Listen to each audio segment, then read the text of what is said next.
Hola, ¿qué tal? Buenas tardes, noches a todos, bueno, todos, todas, los que estamos y los que no están también. Quería comentarles varias cosas. Bienvenidos seáis. Esto que veis aquí a la izquierda es una exposición que se llama Versos en una tabla. Son poemas míos, hechos en una tabla por mí, escritos por mí y preparados en las tablas por mí, en mis ratos libres. Soy también un poco carpintero y un poco hombre también, algunas veces. Esto es la idea que podéis ver, son poemas. El poema tiene cabida en todos los sitios, incluso en el agua se puede escribir un poema. O como me decía antes una persona querida, me decía por allí, tú puedes escribir poemas en una estrella, incluso. Entonces, ahí lo tenéis, son cuadros, tablas que están a la venta, al precio irrisorio. De las pequeñas valen 15 euros y las grandes 30. Prácticamente cualquiera de vosotros se las podría llevar todas. Primera parte. Segunda parte. El ánima de Sayula, de Dante Medina. ¿No tenemos el libro? Sí, claro.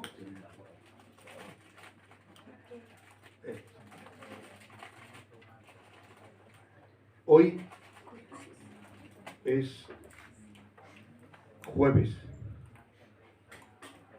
y también es el único y último día de este febrero de 2024.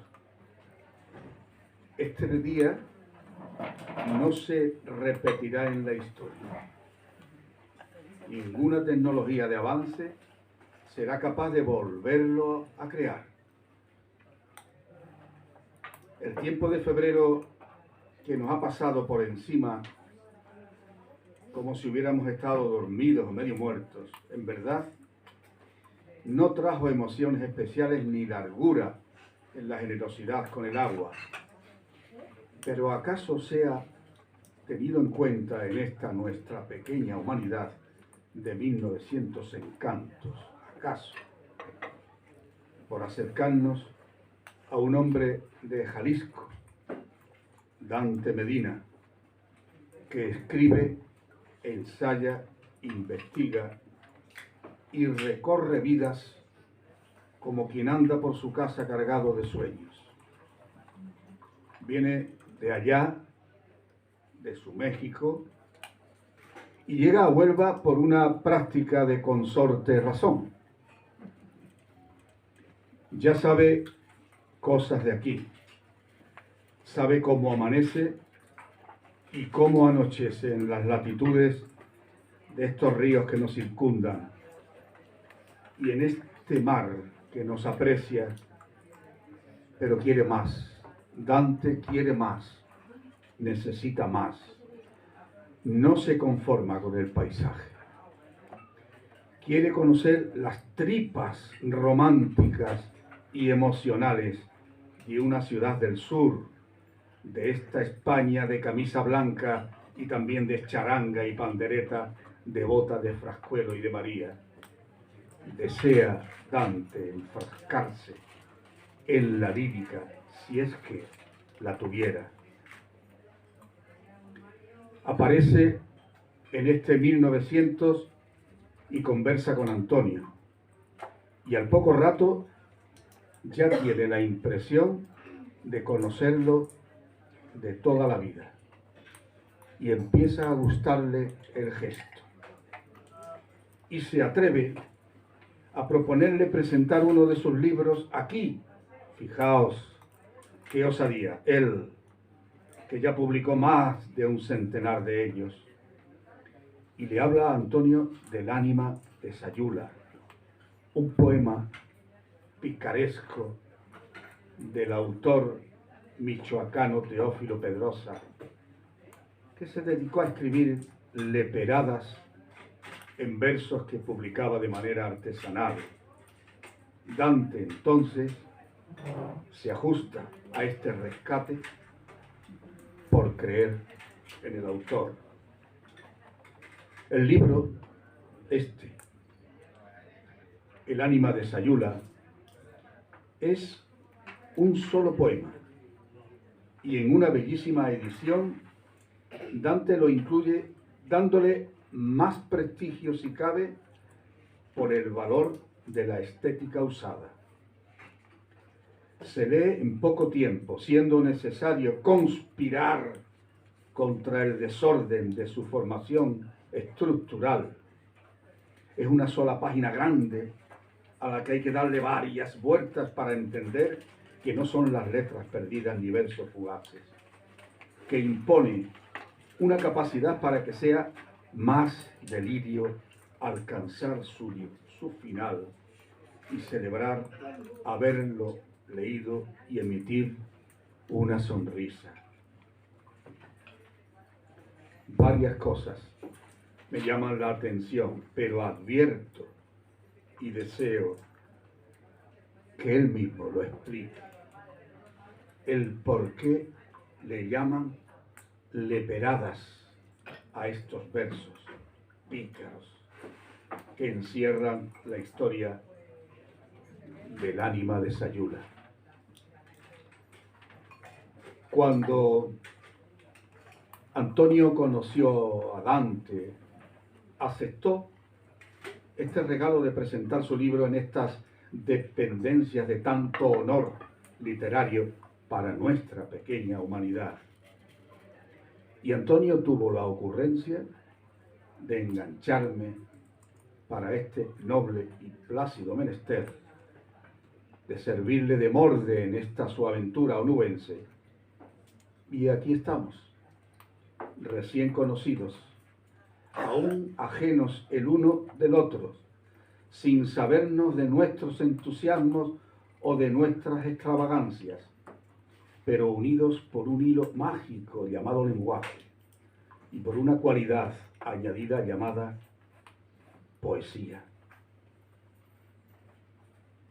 Y a partir de este momento, Dante será descendiente por parte de padre de Tarsis y tierra, y yo seré descendiente por parte de madre de Jalisco, que es mejor unión.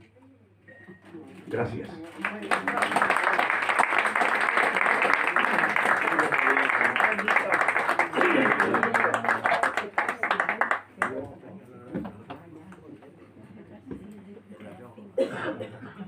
Exageraría si digo que estoy emocionado.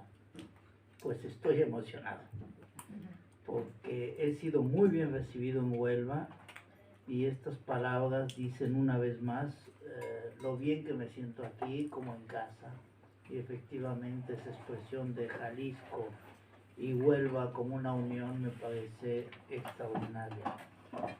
Hace muchos años hice una antología de poesía andaluza, que es así de gorda, y otra así de gorda de cuento andaluz, y estuve buscando poetas y escritores de prosa aquí en Huelva, y esa era mi experiencia de estas tierras que ahora me han cautivado, pero absolutamente cautivado. Y me emociona que este poema, El ánima de Sayula, Sayula es un pueblo que ahora se ha convertido en ciudad, en una aldea en el siglo XIX, se haya presentado solamente en la Primera Mundial en Sayula, evidentemente Jalisco, México, y ahora en Huelva. Los dos sitios que me unen, yo nací en Jalisco y por el momento, solo por este año, vivo en Huelva. Y me da un enorme gusto estar aquí. Voy a cambiar un poco el guión que tenía preparado porque lo que ha dicho Ramón me ha emocionado tanto que tengo que mostrarles el libro. Si no, pensarán que es un libro como todos los libros, y este no es un libro como todos los libros.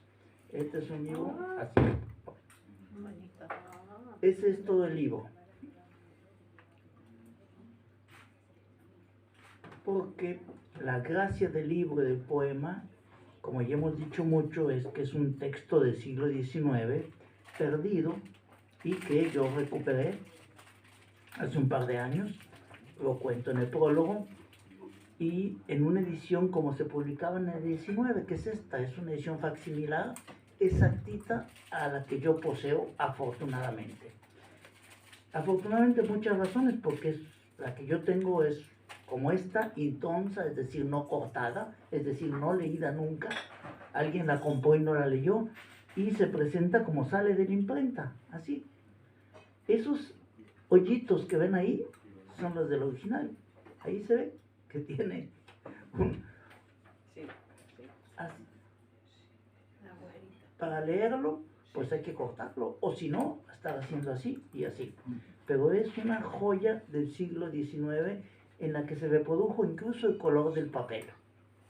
Y esto viene aquí, en un lugarcito que el editor Miguel Uribe Clarín, un apellido muy español, supongo, aunque es mexicano. Sí, sí, Barco. Hay que poner, si logro ponerlo, y si no, no lo pongo. Y está aquí. Y este es el libro. Es un libro, pues como una cajita. Ahora digo que contiene. Para esto necesito leerlo como todos nosotros. El poema. Es uno de los poemas populares más famosos de México del siglo XIX. Siguiendo la tradición de la poesía popular, está escrito en cuartetas octosílabas, es decir, de 8 sílabas, con rimas consonantes. El relato. Los versos del ánima cuentan la anécdota de un acontecimiento que ocurrió. Los notables de la aldea de Sayula, Jalisco, México, el abogado, el farmacéutico y el peluquero, le jugaron una broma al rico y avaro del pueblo Apolonio Aguilar, haciéndole creer que un ánima en pena, un fantasma, un muerto, se aparecía en el cementerio a medianoche buscando al valiente que se atreviera a entrevistarse con él para darle el tesoro que había escondido el difunto. José Arreola, el peluquero, se disfrazaría de ánima. Apolonio algo duda de la veracidad de lo sobrenatural, porque en un momento del poema exclama: o este cabrón es el diablo o es mi compadre José. Las ediciones. Durante mucho tiempo se creyó que era un poema anónimo y de cierto modo lo fue. No estaba firmado. De las 2 ediciones originales que conocemos, la de 1889 no tiene autor y la de 1897, más reciente, trae el nombre del autor y es la más cuidada, que es esta. Precisamente es la que hemos editado en facsimilar y estamos presentando hoy, publicada por Portabierta Editores de México, con un magnífico diseño de Miguel Uribe Clarín. Citas del poema. Haremos un recorrido del poema, citando y comentando los pasajes centrales de la anécdota. Ahí vamos a dar el conocimiento del poema, que no es todo el poema. Inicia el poema fijando el lugar de la acción, Sayula, y presentando al personaje central, quien vive en la extrema pobreza. En un caserón ruinoso de Sayula en el lugar, vive Apolonio Aguilar, trapero de profesión. Hace tiempo que padece hambre voraz y canina, y por eso está que trina contra su suerte fatal.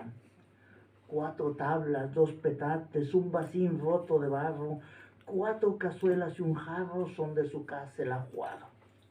Su mujer y sus hijuelos, macilentos y hambreados, con semblantes extraviados, piden pan con triste voz. Ahí se ve el paisaje interno de la casa de los pobres. Desesperado de la agobiante miseria y habiendo oído hablar de las apariciones nocturnas del difunto en el panteón, Apolonio decide jugarse la vida y se lo comunica a su mujer de manera contundente. Es preciso que ya cese esta situación terrible. Vivir así no es posible. Harto estoy de padecer. Me ocurre feliz idea que desde luego te explico. Esta noche me hago rico o perezco en la función. Se dice pues que de noche, al sonar las 12 en punto, sale a penar un difunto por las puertas del panteón. Y me aseguran que el muerto tiene la plata enterrada y busca gente templada con quien poderse arreglar. Pues bien, me siento con bríos para hablarle al mismo diablo. A ese muerto yo le hablo, aunque me muera después. Dijo, y con paso veloz, pálido como un difunto, salió de su casa al punto camino para el panteón. Enseguida, los versos nos pintan el paisaje tétrico, nocturno y sepulcral en que se desarrollará el encuentro entre Apolonio y el ánima. Envuelto en tinieblas yace de Sayula el caserío y un aspecto muy sombrío allí reina por doquier. No se oye voz humana ni el más ligero ruido y a lo lejos el aullido pavoroso de algún can. Negro toldo cubre el cielo y al soplo del viento frío gimen los sauces del río con quejumbroso rumor. La silueta del trapero que a la aventura de Dios va de la fortuna en pos hasta vencer o morir. En ese paisaje tenebroso, Apolonio tiene que esperar a que suenen las 12 campanadas de la medianoche, que es la hora en que se aparece el fantasma, y el momento llega. Por fin de repente suenan 12 lentas campanadas cuyas notas compasadas vibran con sordo rumor. Y aparece el tan temido muerto, el ánima de Sayula, escalofriante. Cruza el dintel el fantasma, mudo, rápido y sombrío, como el sepulcro frío y horrible aborto de horror. Lleva cubierta la faz con negro y tupido velo, y arrastrando por el suelo lleva también el sudario. Muy asustado, con los pelos de punta, Apolonio hace un esfuerzo y, con voz despavorida, se atreve a hablarle al muerto.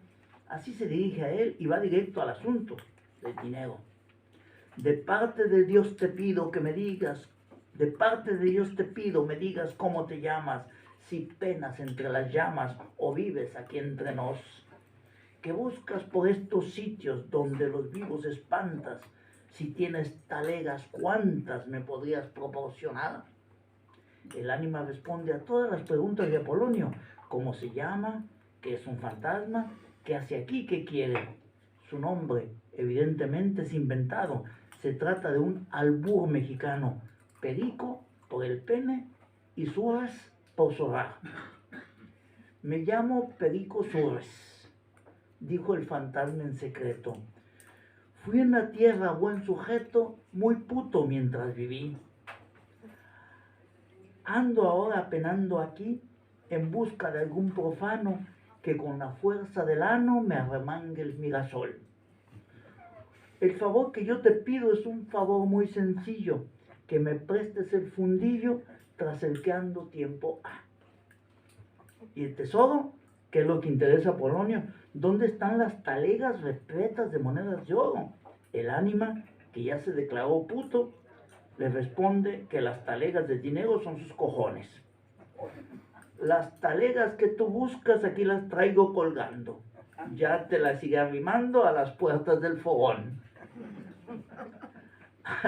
Al miedo de Apolonio lo suplanta la decepción. ¿Ven cómo pareció un poema como muy tétrico, muy tradicional? Y es un poema pícaro.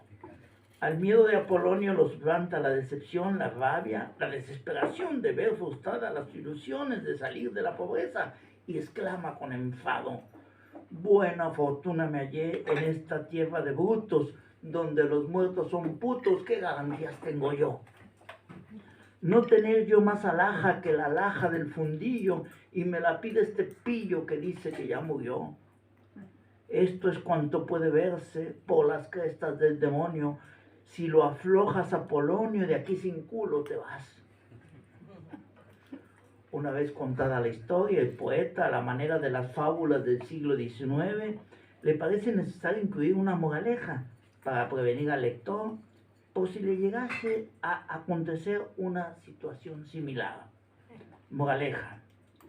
Lector, si por ventura una vez y por artes del demonio te vieres como Polonio en crítica situación, y si tropiezas acaso con algún ánima en pena, aunque te diga que es buena, no te confíes jamás.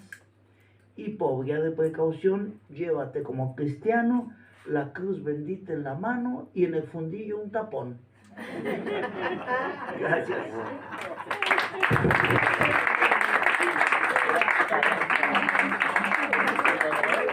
En la parte anecdótica conviene decir que esta aldea de Jalisco,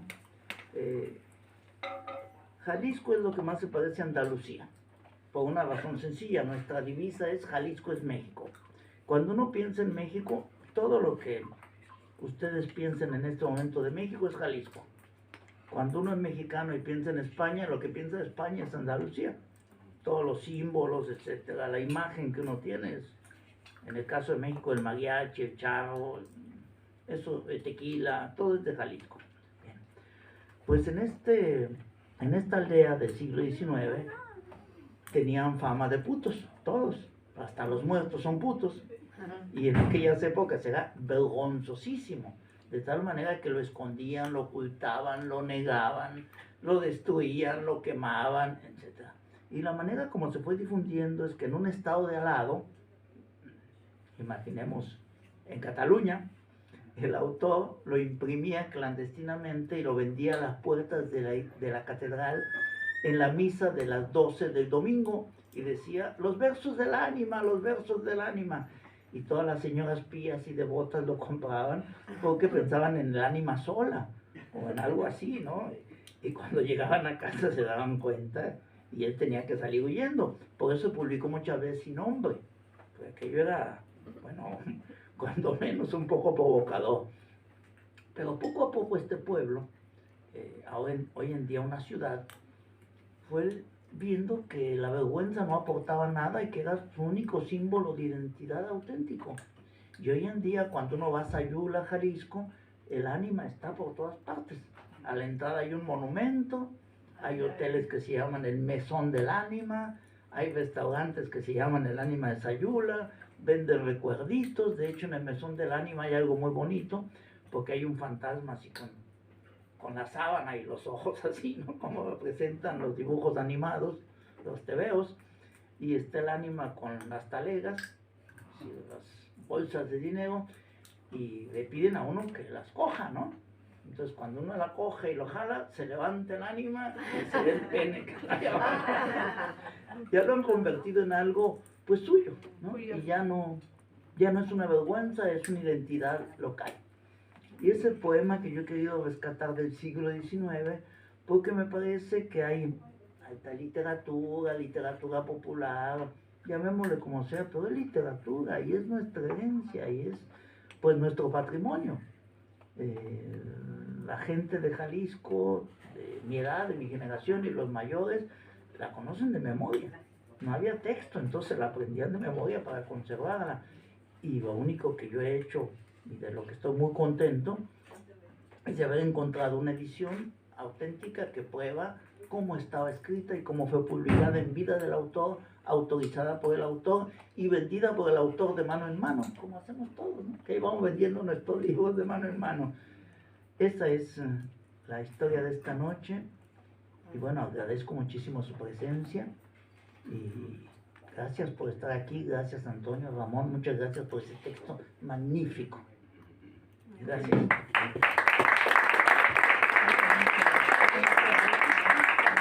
Yo quería preguntarle lo que dije antes. Habla en el texto que él hace, dice: estos son leperadas, leperadas. Y ya tú sabes que aquí hay un pueblo que se llama Lepe, que es un pueblo muy simpático, muy gracioso. Y cuéntanos por qué lo de leperadas. Ese es un mexicanismo. No es lo mismo un lepero que un lepero. Un lepero y un lepero son dos cosas completamente diferentes. En México un lepero es alguien entre pícaro y de la clase popular que habla con tacos. Eso es un lepero. Una señora diría ante un tío poco amable, decía: no sea usted lepero. En lugar de decir no sea usted Es eso. Eso es lo que llamamos lepegadas en México, decir tacos, decir palabras gruesas, ser majadero, ¿no? Pero nada que ver con lepero, ¿eh? No coincide. No, en absoluto, en No absoluto. coincide con nuestra... No, en absoluto, es un mexicanismo, ¿no? ¿Y cuánto tiempo vas a estar por aquí? ¿Te lo pregunto a ti o se lo pregunto a tu señora? Bueno, a ella, porque ella me trajo. Ella te trajo. Cuenta por qué estás ahí en Huelva, si Bueno, no te importa. No, desde luego que no.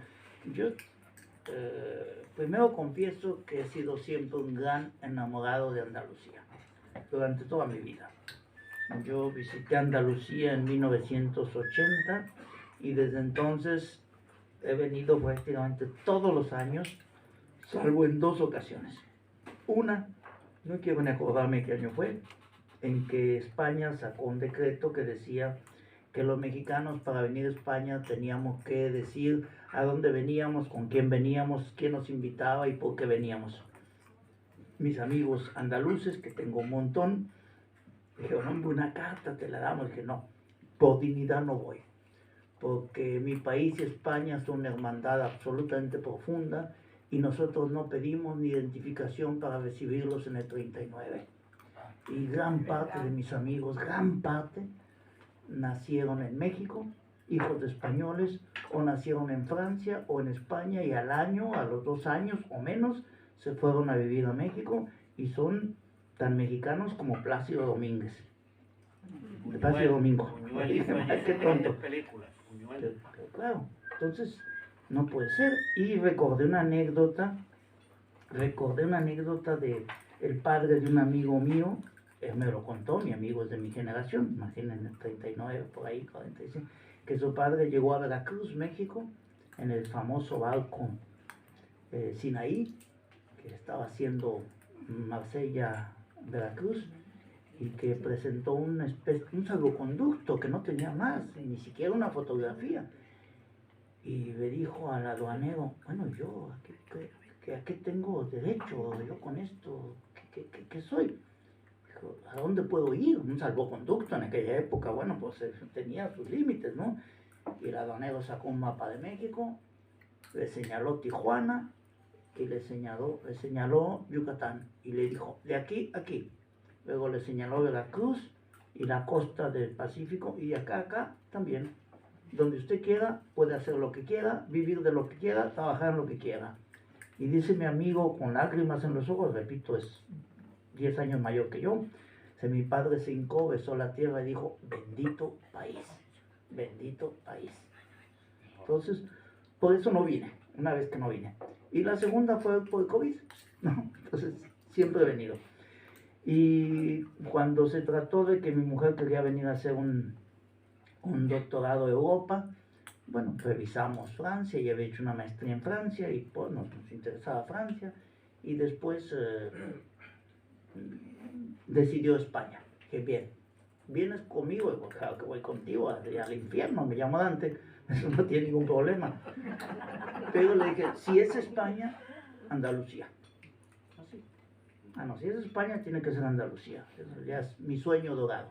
Porque además, buena parte de mi obra la he escrito en Moguer, gracias a un amigo mío que se llama Antonio Diguela, que me presta su casa en Moguer y me encierro ahí a escribir.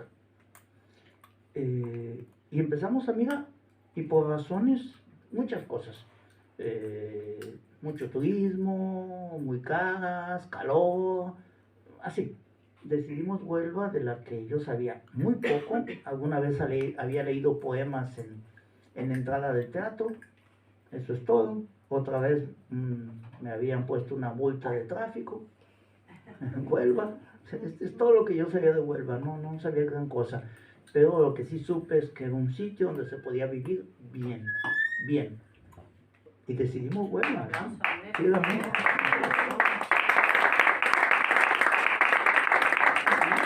y encadeno. Desde que llegamos aquí, ya no soporto a mi mujer, no se la regalo porque es mía.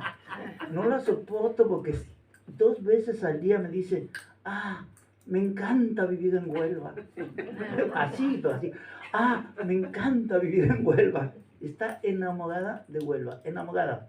Gracias a eso, yo escribí una novela que se titula Me encafca, como Franz Kafka, me encafca vivir en Huelva. Y anuncio algo que ni Antonio sabe. Ayer, mi editor de Madrid, tengo el editor en México y el editor en España, y yo estaba como así, con mis cositas. Siempre que quiere uno publicar un libro, da un poquito de miedo, ¿no? Siempre es un paso adelante. Y prácticamente me conminó y se ofendió porque no le daba ese libro, Me encafca vivir en Huelva. Y ayer quedé que se lo doy con una condición. La presentación, la primera tiene que ser en este bar, en Huelva, absolutamente, con portada de Huelva y contraportada de Huelva. Y se va a presentar aquí, ¿no? Además, contigo, que además será mi despedida, porque nosotros llegamos a Huelva en noviembre de 2011, en plena pandemia, y nos iremos en noviembre de este año, y me gustaría hacerlo como una despedida y como un agradecimiento de verdad a lo bien que nos han tratado en Huelva. Es increíble lo bien que nos han tratado en Huelva. Yo como vía de entre provocación y juego, que es lo mío, siempre les digo a mis amigos en Huelva, cuidado, yo no soy migrante, yo soy visita. Por eso me comporto como visita, trato de no ser mala visita, ¿no? Así que anuncio, Antonio, para que lo apuntes en tu agenda, que en este bar se va a presentar la novela Me encafca vivir en Huelva, y hay 2 o 3 capítulos que pasan aquí mismo, con gente de la que está sentada aquí, a los que he caricaturizado, y otros no tan caricaturizados. Maricruz está en la novela, en 2 capítulos, que está ahí sentada. Y bueno, Antonio, desde luego, su mujer, desde luego, todos están aquí, porque, sí. Perdona, y Sí, la claro. portada te la hago yo, Sí, gustosamente. la portada. Hombre, pues, averiguemos al editor, con gusto. Y te apetece. No, pero ¿cómo no? Ya pintó, que pintó su obra y me encanta. Pues, hechos todos los anuncios, por favor. Para terminar, queridos amigos, yo te digo a ti, Dante y Sandra, ¿no? Desde el punto más alto de la provincia de Huelva, que es Encinasola, Cumbres Mayores, ¿no? E incluso de Sufre. Desde Sufre hasta Ayamonte, y desde Escasena o Almonte hasta la Sierra de Roche, elegid el lugar que queráis para quedaros por aquí el tiempo que necesitéis, queráis, deseéis, para que más amarlo todavía. Y cuando lleguéis a Jalisco, recordad que en el año 39, en aquel barco, Sinaí era, me parece, ¿no? En aquel barco que llegó cargado de españoles, el presidente de la República de México lo recibió y les dijo un discurso que quedará para la historia, creo yo que como el manifiesto más importante de amor dicho por un representante de la nación, de una nación hacia otra. Les dijo: no os recibimos como náufragos, sino como referentes de la libertad. Presidente de la República.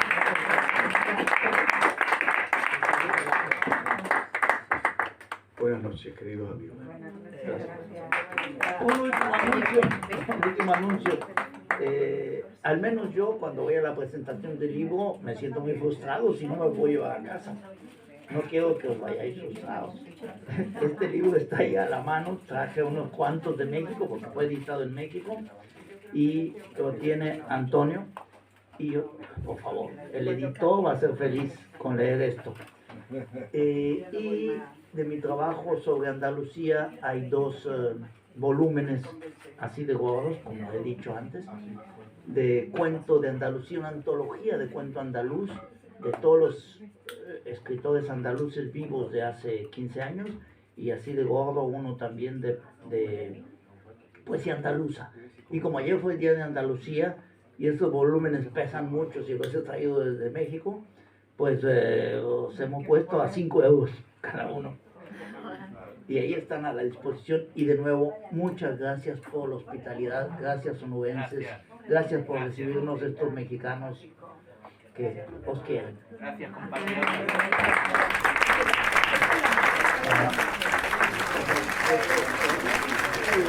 Mucho gusto.